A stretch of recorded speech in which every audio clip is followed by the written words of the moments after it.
Mad at the world. We're back. Episode 10. We're in the double digits now, baby. Now it's real. Now you know it's real. It's in the double digits. Episode 1010. The dime episode. I feel good. I had a good week. Another week of being number one at work, so I'm happy. You know, all my checks per week looking like a fucking old income tax check. You remember when we used to just love those income tax checks in the beginning of the year? Like if you filed your taxes, you get a little $2,000, $3,000 check. You're just like, man, why can't this be every 2 weeks my pay? Right? And then when 10 years later, you have to make that your weekly pay. Not even every 2 weeks. You're lucky if you get it every 2 weeks like that. But when you find something that makes that in a week, the whole year round, I mean, that's the dream, right? So I'm happy, man. Cheers. How was your week? Was your week all right? Was it good? Was it bad? Was it all right? Was it good? Good. Well, cheers to the new week being better, even if it was bad or good last week. New beginnings. Cheers. My name is Dean Tarantino Gonzalez, a.k.a. Leonardo NoCaprio. Huh? Ha-ha. You know my life is a movie already. That's why they call me Tarantine.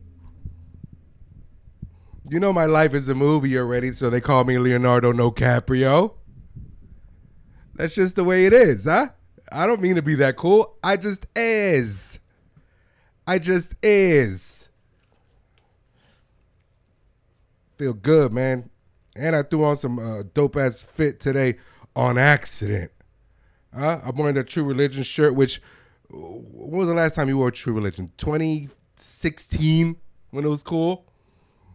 So I just threw this on, and then I realized I had gray after I threw on the jacket because I got high today. I'm going to be super upfront right now. I got high on weed today. I smoked a joint that I normally smoke at night to help me fall asleep very peacefully. But this time it was right there. I was putting on my socks, and it was right there on the nightstand. So I just a little clip. So I decided to blaze one up one time. I decided to get Rasta with it and blow one in the sky. Real quick, just a clip. But man, the shit that they got nowadays is so strong. I got high within 5 minutes. I was feeling fucking goofy. You know, you remember in high school when you smoked so much and you got anxiety and you just like were paranoid and shit? Like I don't get like that anymore with weed, thank God, right? With anything really. But you do get vulnerable with weed. And once you start controlling on where it swings, either to the anxiety side or the pensive side, which is always the best way to be, right?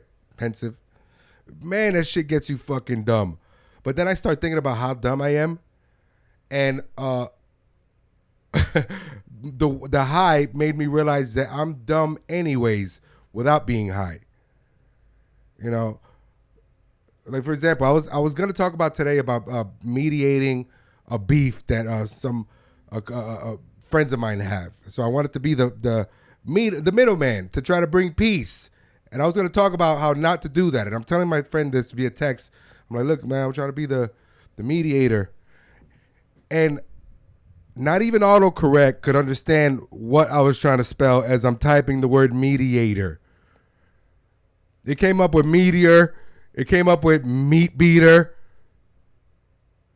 So then when I was like, whatever, let me just fucking type it myself. MET IEROR.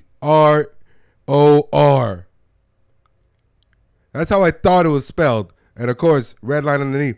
And then I looked back and I was like, holy shit. Not only does this not even look like the word mediator, it looks like a name of a Jurassic creature. Mediator. It looks like a cousin species of the Tyrannosaurus Rex. Like it would be in one of the Jurassic World movies with Chris Pines. Run, it's a mediator! It's a mediator! Then they run and the fucking chick runs in high heels, full speed for some reason. Mediator. So the weed made me think that, like, no, you're not dumb on weed. You're dumb on anything. Like, no drug. You're dumb anyways. Don't blame the weed. If anything, the weed is highlighting how dumb you are in a sober manner. So I technically was smarter on the weed. I was going to talk about it, man. Being a mediator and how it's not a good idea. It's not a good idea to be a mediator. This is what I wanted to talk about, which is probably going to be way less funnier than the fucking Jurassic species name of mediator that I just talked about right now. But it's true, man.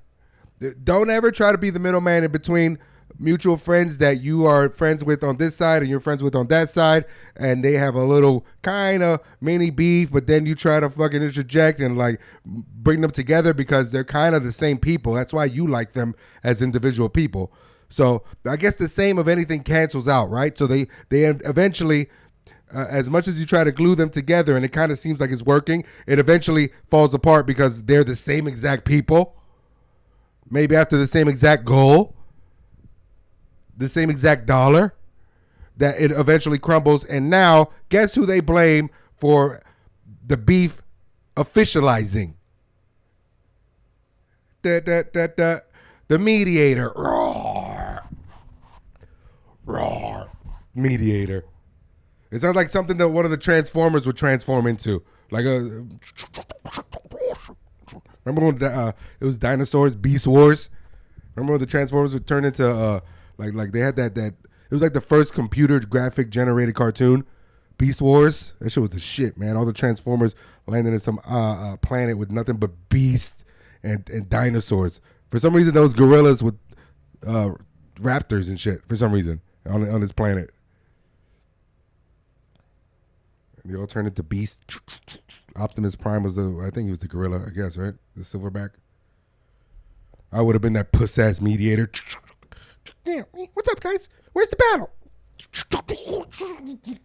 I had these little fucking 22p shooters. I would have been the pet. The mediator sounds like the pussiest fucking species of Jurassic Tyrannosaurus.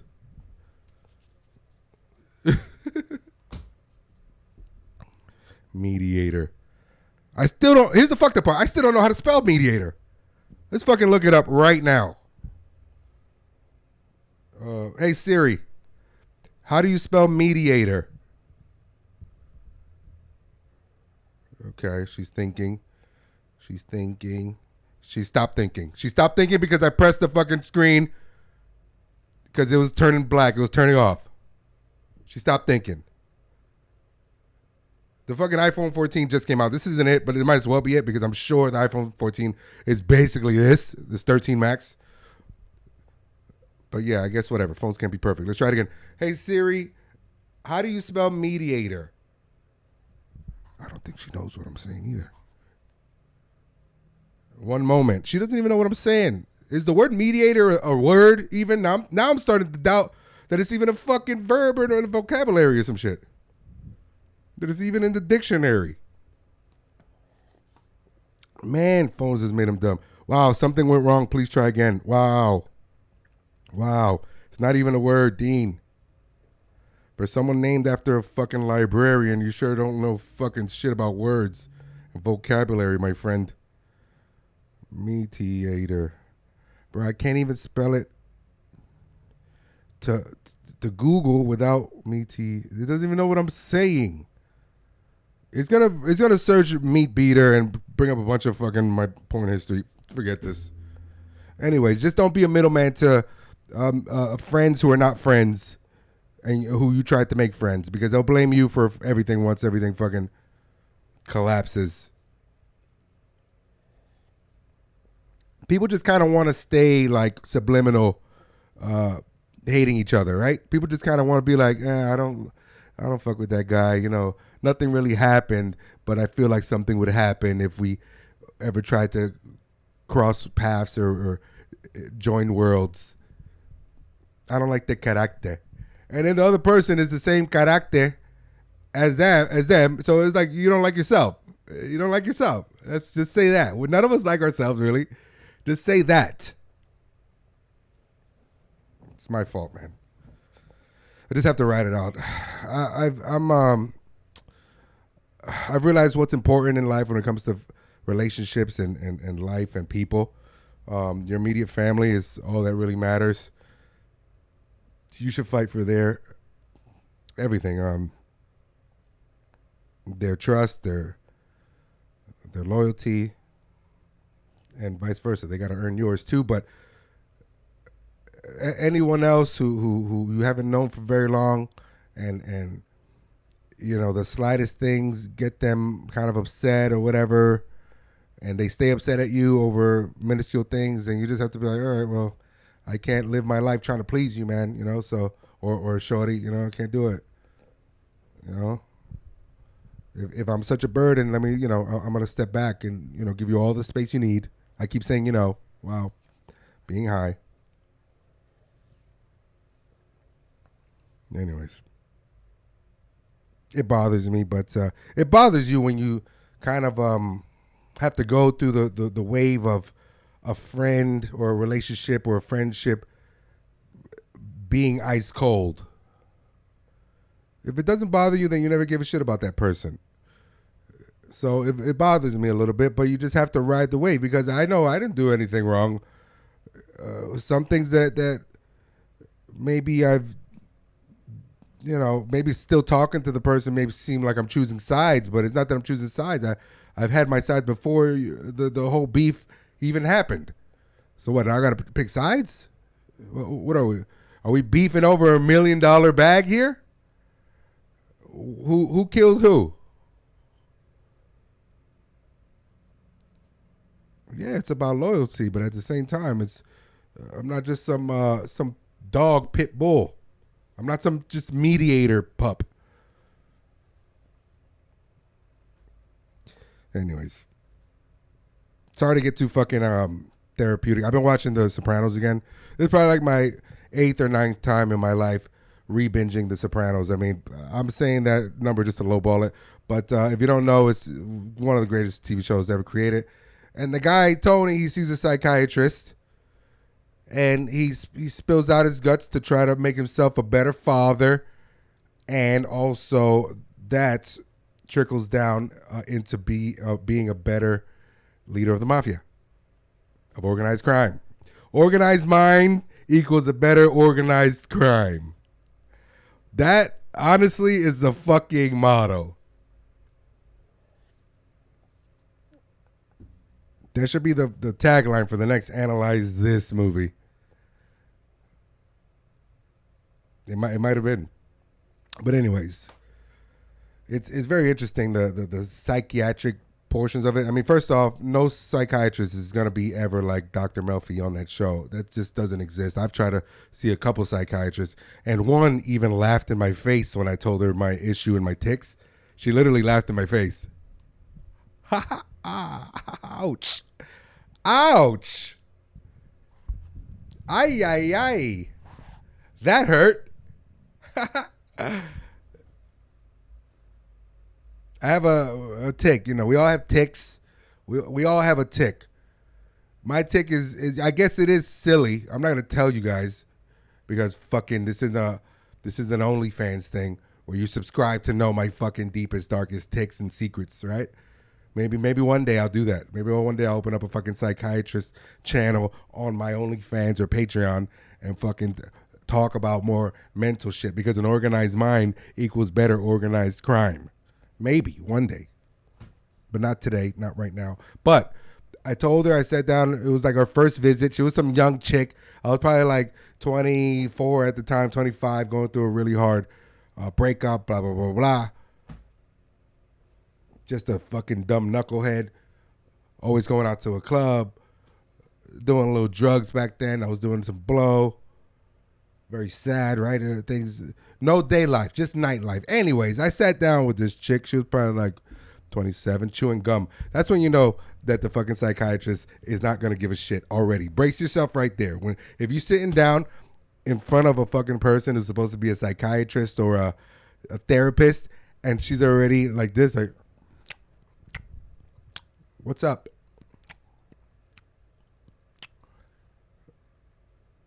You might walk out of there worse mentally than you did when you walked in, like me. But whatever, I decided to just test her with it. I already kind of knew that this wasn't going anywhere.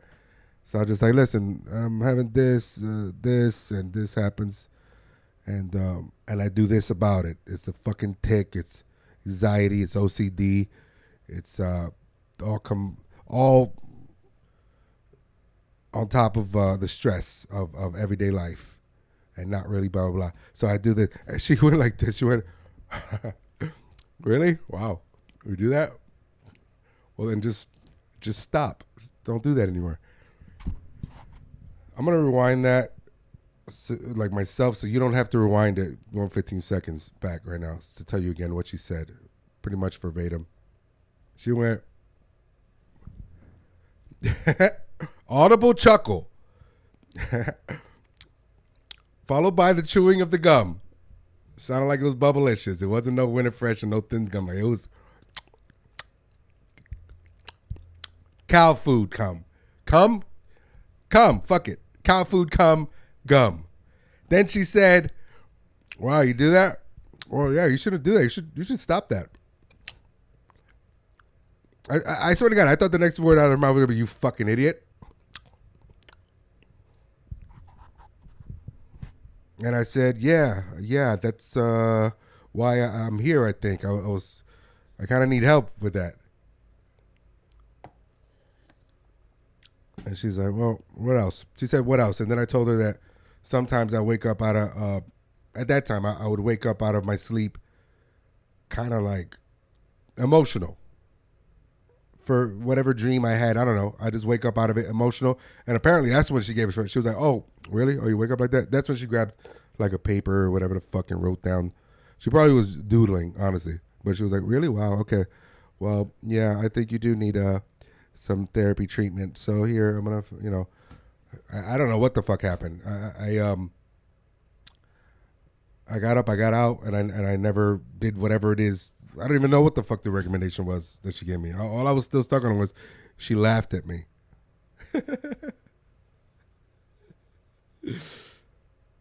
But yeah, The Sopranos kind of influenced me to go to therapy, man. That's crazy. And now I'm not in it. Now this is kind of my therapy, but in the way of trying to, be silly and make you guys laugh, whoever's watching. The stage is my therapy. The microphone. The microphone is my therapy. Wow, so fucking cringe o'clock. The microphone is my therapy. Man, yeah. Well, anyways, I guess I get high. I guess I get high and I get smarter. I guess I get smarter when I'm high. Whatever. There's a artist like he draws. And he draws something just like freestyle with every drug that he does. So he did this experiment. He did with weed, and it was just like some cool like stencil stuff on a notepad and self-portrait. Oh yeah, it was a self-portrait of himself, obviously. Wow. You see the hypenness. Self-portrait of himself on every drug. So one night he did weed, drew himself. It was really cool, really like Titanic-y. Then he did everything, bro. He did fucking LSD. He did mushrooms. He did it on crack and on heroin. I think the dude died. I think he probably died from overdose somehow, eventually. Because you just don't do these things to do. But each drawing was a different style, even. With the crack, it was himself like a shattered glass. With color and sharp blood type colors, it was very interesting. I should see what happens to that artist. But anyways, I'm not gonna do that. I don't know why. It was just stuck out in my head. Artsy. I guess because I feel artsy right now. I guess I am artsy, right? Comedians are artsy. Oof. We are artists. We are though. Make no mistake about it. I be in rooms with a couple of millionaires in the same room, just rubbing elbows with them at my job and shit. And I can't help to think anywhere I go, even in a room with millionaires and 100,000aires, that I still can do something that all these guys combined balls wouldn't do one time, and that's stand up.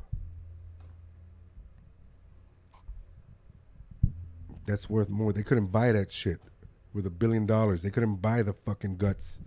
Which I'm not saying that in a way of like I'm better than them, but like in the way of me feeling like a regular human being around human beings that don't feel regular just based off of their status and money. And I could like match them mentally, vibe wise, comfort wise. It's because of stand up. That's a power of human emotion and psyche. You're the mediator between psyche and words. You're the middleman of that. It's crazy. Especially if you get good, if you get better. It just helps keep my dick an inch bigger than everyone else's, kind of, you know? In a normal, healthy way. Because you have to, man.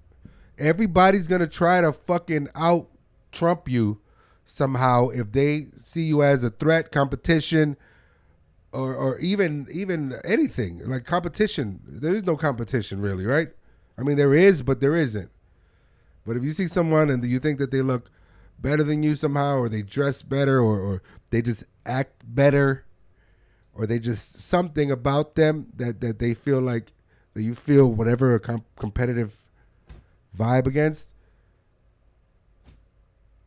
they'll make the first move to try to fucking cut you down to size for no reason, even though it's probably not even that type of environment. And you got to be ready for that shit, man, because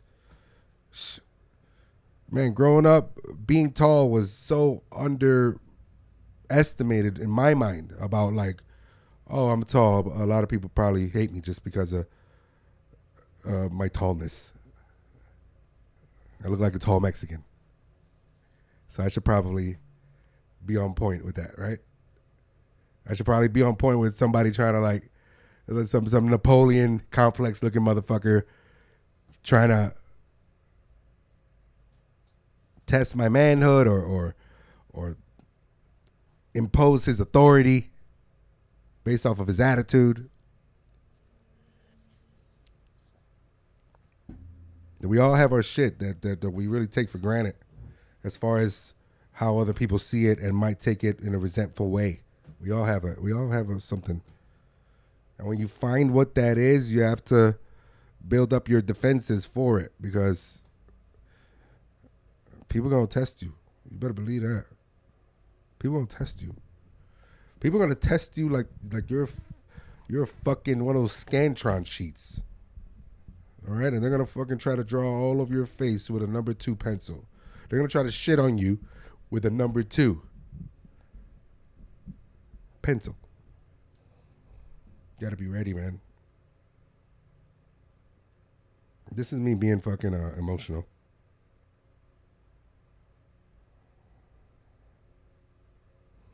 This is me not emotional. This would be really scary if this was me being emotional. I'd be like Dexter. I'm sad. I'm crying. I feel emotional. I must kill someone. No, this is me being vulnerable. And it's okay to be Vones. It's okay to be Vones, man. Especially as a man. Especially nowadays. Because you either have those real right-wing men are better than women to the end of time type of guys, which is only a defense mechanism of all the demasculization of some media outlets that they're pumping out.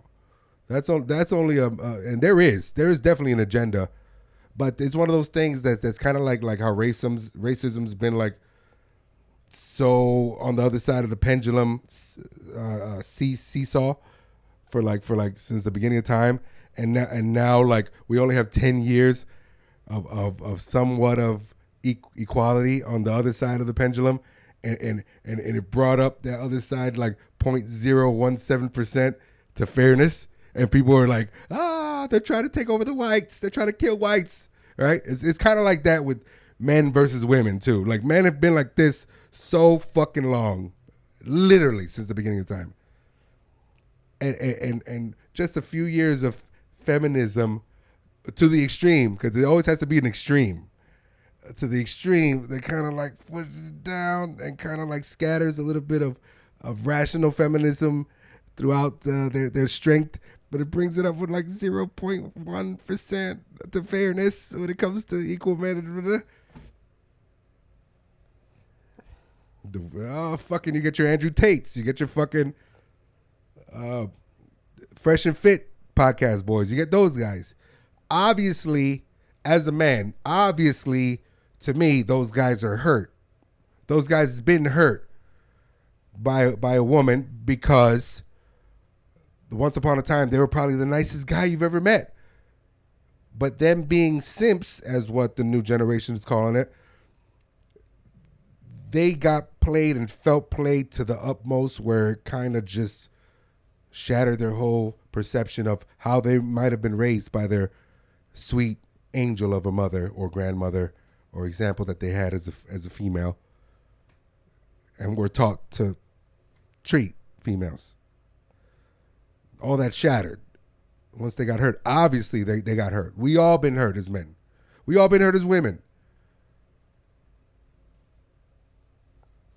We gravitate towards that, I guess, in the beginning, because we kind of think we know it all as younger people, and then we just follow our hearts, which they tell us to do too, which is true. You should follow your heart, but you need to fucking build your brain first to recognize everything that your heart should watch out for along that following path. Your mind, a strong mind, leads the heart from behind. Organized mind equals organized crime. Leonardo DiCaprio. Spitting fucking gems. This isn't even a goddamn comedy gem today. But at the same time, it kind of is, because I'm gonna go one deeper in the Matrix or Inception Dream Level 3. It kind of is, because once you have that control over your heart with your mind from behind, you can direct your heart to very powerful. Your heart is very powerful when it comes to the passion that it chases and thrives for and pumps about. Imagine channeling that power, like your mind from the back. Like, look, all right, you should pump up. You see that thing right there? You see that gem over there? You see that goal right there? Right there. Just look right there. Yeah, see that? Go get that. You need that, I promise you. I promise you, once you get that, all those other things that you're trying to get that looks so far away over there and running away from you, I promise you they're going to come right around and try to get you. Watch. I'm telling you, go get it. Go. And then you smack your heart in the ass. Go ahead, go get it.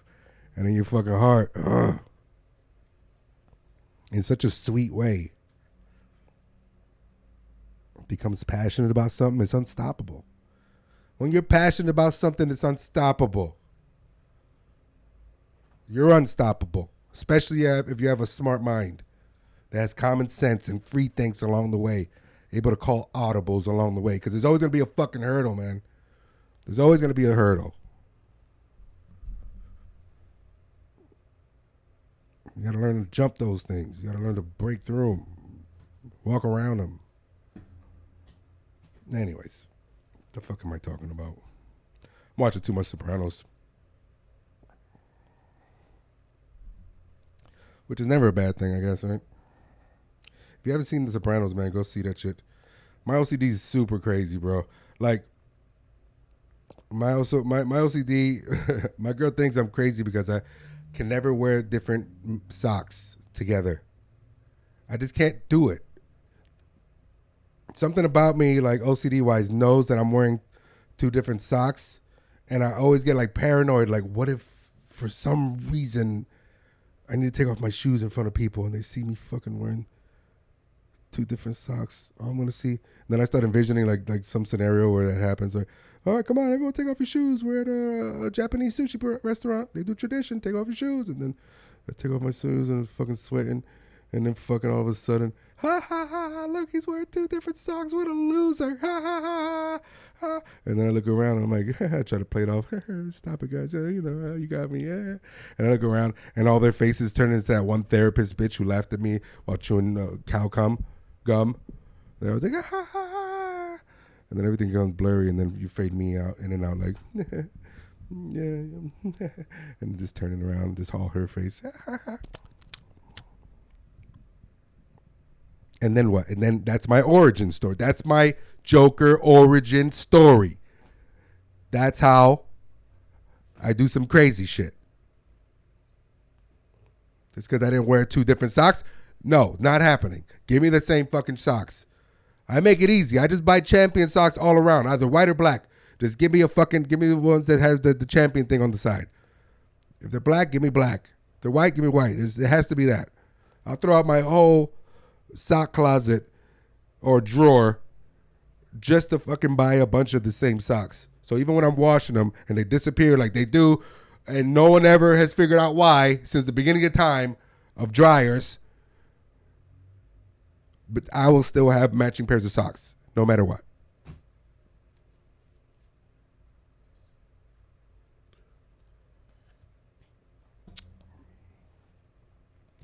Anyways, you guys seen Jerry Seinfeld's new photo shoot that he like looks super cool in that Kith Nike shit?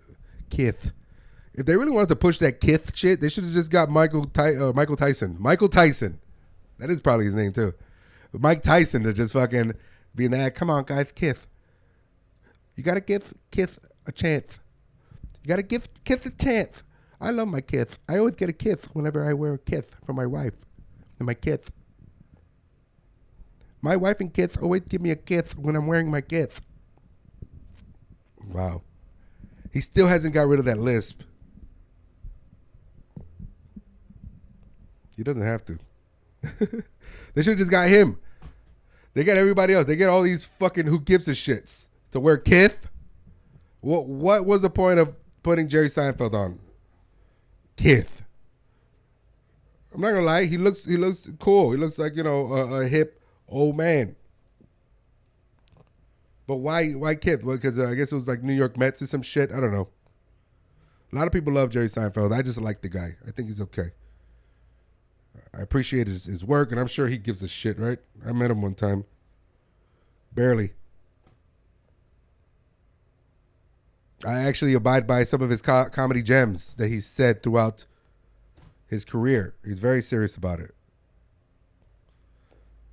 But anyways, he stopped by the Miami Improv one time when we had a show after Brad Williams, the little guy, the dwarf comic, fucking hilarious. That guy's the man. Even when I wasn't doing comedy and I would just like react to his stories, haha, LOL, laughing emoji, he'd write me back or like it, like the fucking, like respond to it. I was like, man, this fucking guy is a real one. Anyways, Brad Williams was there. Jerry Seinfeld came in, and I was like, hey, are you looking for the manager? He's right there. And he was like, oh, okay. Thank you. He acted like he wasn't looking, like he doesn't look at anyone. He'll see you, but then he'll like quickly look away because he know you're going to recognize him. So then they took him to the back. He pushed our show back to do some time after Brad Williams. Brad Williams was like really fucking like, wow, this is cool. Wow. Oh, he got a note on stage. Oh, wow. Are you serious? Okay, well, guys, you guys are in for a treat. Jerry Seinfeld is here. Give it up for Jerry. Then he proceeded to do like 10 minutes. I guess he wanted to try out some joke. It was a real dad joke. Something about Miami being like superficial because my and me are in the name. I don't know. Then he did like 5 minutes of questions. And I wanted to ask him the question of the reason why I really just think regular about Seinfeld. And that's because his show, The Comedians in Cars Getting Coffee. I love that show. And if you're a comedian, what's there not to love about it? But somewhere down like halfway the 5th season, and I'm like watching it with my popcorn and, you know, binging it, I realized, hey, wait a minute. How come they don't have those Hispanic fucking comedians? Or like American Latinx type of guys. Like me or some shit. And then I was like, no, Dean, he probably has. Just watch the rest of this season, the 6 seasons. I watched all 6 seasons, and nothing. And then I decided to go even deeper and research it. If I'm going to fucking notice it and be a little bothered by it, research it and get the facts. And this is the facts. And you can research this as well. Out of the 50 some odd episodes and 6 seasons, he's only had 3 what we can kind of consider Hispanic heritage type of comedians. And not even really. Number 1, Louis C.K., who was born in Mexico, but quickly adapted to American life once he moved to Boston at the age of 6 or 7. He barely doesn't even speak Spanish anymore. Fine, whatever. He's still my idol comedically. Second person, Melissa Villaseñor. You might be asking yourself, who? You might have turned into an owl right now and just said, who? And turned your fucking neck all the way around 360. Yeah, that's because who is that? She's a part of SNL. She's a cast member. And upon just putting her name in Google, which I'm not even shitting on her or these people. What I'm saying is, upon putting her name in Google, it turns out she's of a Mexican heritage from LA or some shit. And she already had like a scandal about sending Mexicans to hell or like saying disparaging or like a bad joke about her Mexican heritage. Something about just talking shit about Mexicans. Now, it might have been a bad joke. I understand these things because I'm a comedian or whatever. And Twitter doesn't translate anything well for comedians, which is why I stay off of that shit. It's fucking stupid. But yeah, she got in trouble for that, whatever. And then the third person, who is the most Hispanic out of all of them, is Fred Armisen, who he's recently tapped into his Venezuelan roots after all the drama and the communism in the past 10 years. Before that, we just know and love him from SNL. I didn't even know the guy was Hispanic. He kind of looks something. I always knew he kind of looked like ethnic. I always thought maybe Pakistani or Indian or some shit. But when I found out he was Venezuelan, I loved that. That was great. And he does comedy in Spanish now. He has a troupe, a comedian troupe in Spanish. But none of this did he really talk. Well, actually, he did talk about it on the fucking show on Comedians in Cars. But that's because he's Fred Armisen already. He didn't start off as Fred Armisen, the Latinx comedian. I had no idea. Armisen, I don't even know what the fuck kind of last name is that. Is that his domestic partner's fucking last name? I have no idea. But anyways, 3. Those are the 3. And you would think, oh, what the fuck? He hasn't had George Lopez on? No, he hasn't. I guess they couldn't find a fucking truck big enough to fit Fluffy in. I don't know what's the reason. I wanted to ask him that. Carlos Mencia even. Fucking John Leguizamo would have been a perfect guest.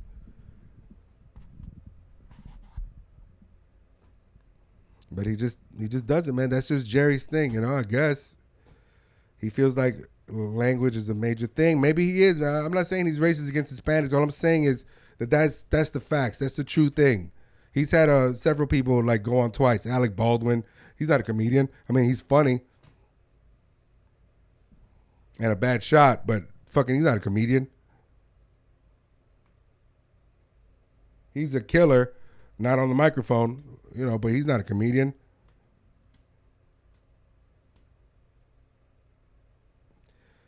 It's just what it is. And my thing is, had I been, I don't disregard anyone if they're Jewish, whatever, white. I just don't. I wouldn't do that. They want to instill that in us about not doing that, but then look what they do. Covertly. Dr. Melfi, are you listening, Dr. Melfi? Are you fucking listening, huh? Or are you listening like that fucking therapist bitch? She was like from fucking Hialeah or some shit. Yeah, you're right. They do that. They do that to Hispanics, Well, how about this? How about this? Just don't be Hispanic. Don't be Hispanic. How about that? Let's try that. Oh, good. I hope they disbarred her.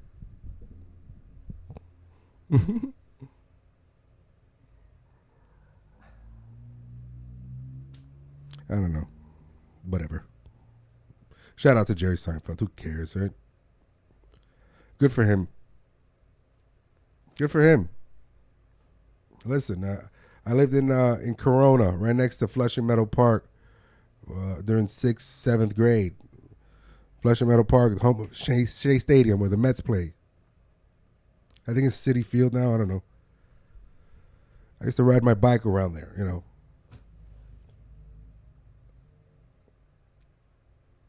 I ride my bike to the Globe where Puffy and Mace did that fucking dance with the parachute pants and shit. In that fountain with the big fucking globe. The Unisphere, they call it.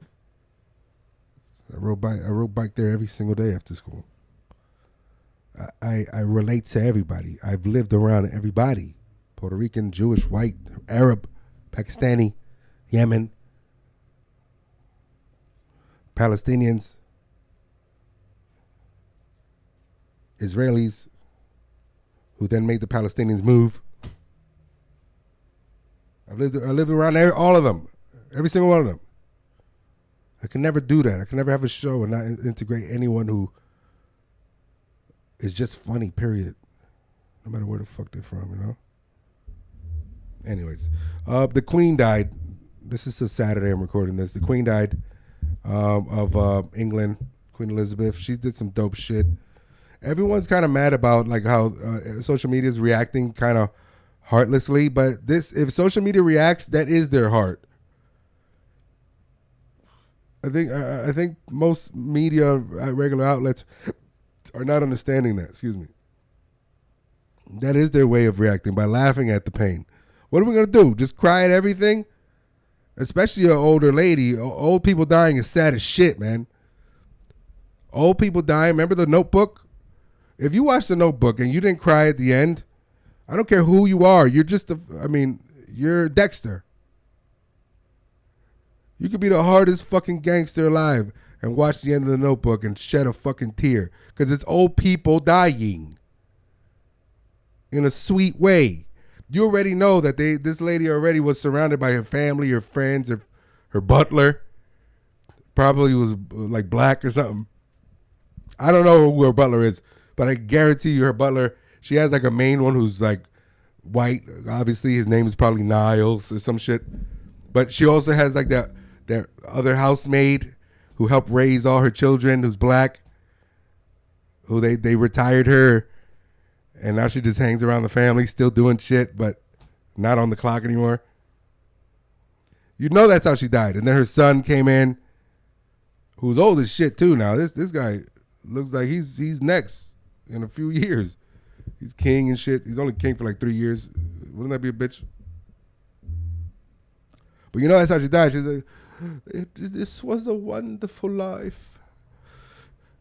And my only regret is that I didn't make my children sooner to enjoy more time.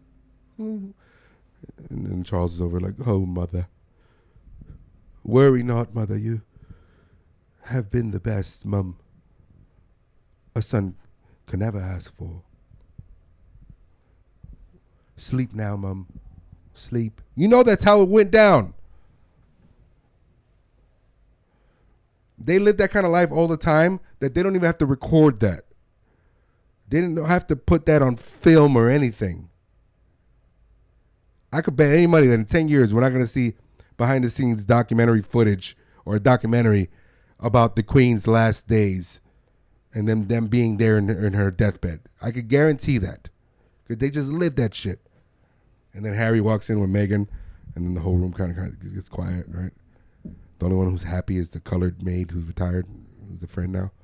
And she's like, oh, Meghan, you've returned. And Meghan's just like, for now, for my husband, bitch. Sorry, you're not a bitch. I'm here because of my husband only. You know that's how it went down, man. She was dope, man. She fucking did cool shit in World War II. She was like a mechanic for army trucks or military vehicles and shit. That's pretty dope. If you're going to do anything, I mean, listen, there's never going to be a generation like the World War II generation. That was the craziest generation. Although we've been through some crazy shit, And we might go through a World War III in our lifetime. Great. And we already been through like 3 major fucking shits that is life altering, right? Y2K, almost fucking 9/11, COVID, right? I'm already in. I'm already on this ride too. And some kids had to grow up with this, looking at this, 5 years old, 6 years old. But World War II generation was probably a little more fucked up than us, mainly because everyone killed each other and millions of people shot each other, and we used the nuclear weapon for the first and last time for now on actual people.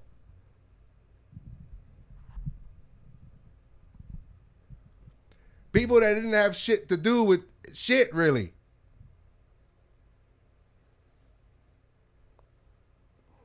And they drafted everybody. They drafted fucking, if you were 18 to 35, you was gonna get a gun in your hands and fucking push to wherever, Japan or whatever the fuck, to go shoot somebody. The Queen, even the Queen was drafted herself. Listen, I don't know how true that is. I guess I saw it in a movie once, and they do exaggerate movies, but let me tell you something. Even if they did exaggerate that with this Queen, she's still seen a lot of shit and been through really troubling times where she didn't know if she was gonna be fucking shining a dictator's shoes at one point. So she picked up a wrench and a fucking lantern and started fixing goddamn army vehicles. Maybe for a week or two, maybe. I don't know. Of course she gets respect. There's nothing anyone could do or say or jokes anyone can make that would take away the valor that she's brought to the throne, because it's never going to be like that again. All the queens now shake their ass and have pole dancing lessons and fucking are diabetic, apparently. That's all the queens now. The Queen in England had a White Castle. These queens have White Castles.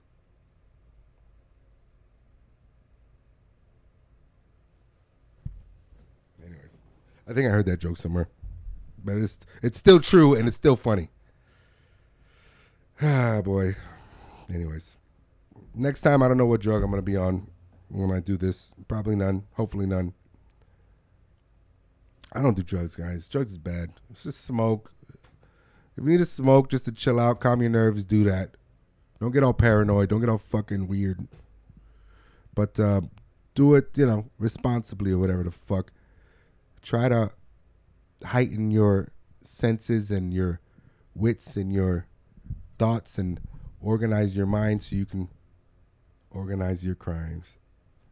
With that, I'm out. Have a good rest of your weekend and have a good week starting this one, September, whatever the fuck, 9th or whatever, 10th, 11th, September 11th. Oh, shit, September 11th coming up. Oh, well, all right. All right. Man of the world. Till next time. Peace.